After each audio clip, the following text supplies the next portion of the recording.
Zlata's diary. Snippets from Zlata's diary. Sunday, September 29, 1991. It's now 11 a.m.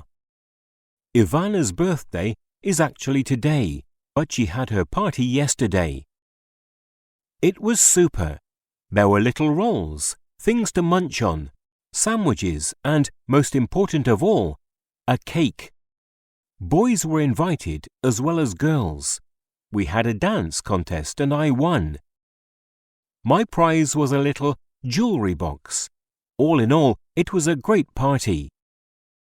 Thursday, March 5, 1992. Things are heating up in Sarajevo. On Sunday, March 1, a small group of armed civilians, as they say on TV, killed Serbian wedding guests and wounded the priest. On March 2, Monday, the whole city was full of barricades.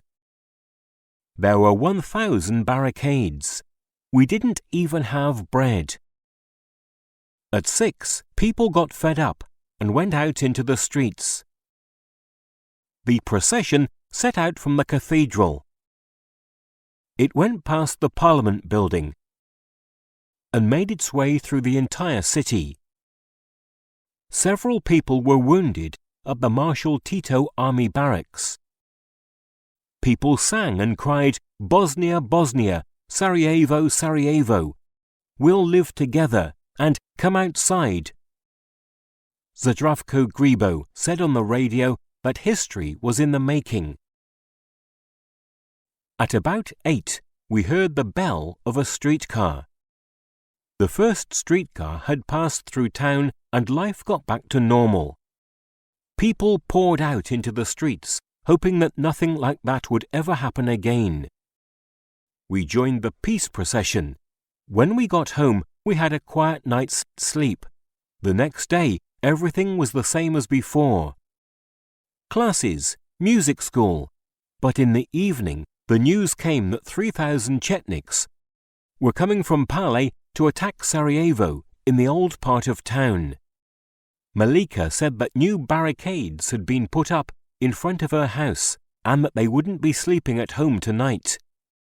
They went to Uncle Nedjad's place. Later, there was a real fight on Utel TV. Radovan Karadzic and Ali Zabegovic phoned in and started arguing. Then Goran Melik got angry and made them agree to meet with some General Kukanac. Millie is great. Bravo! On March 4, Wednesday, the barricades were removed. The kids had come to some agreement.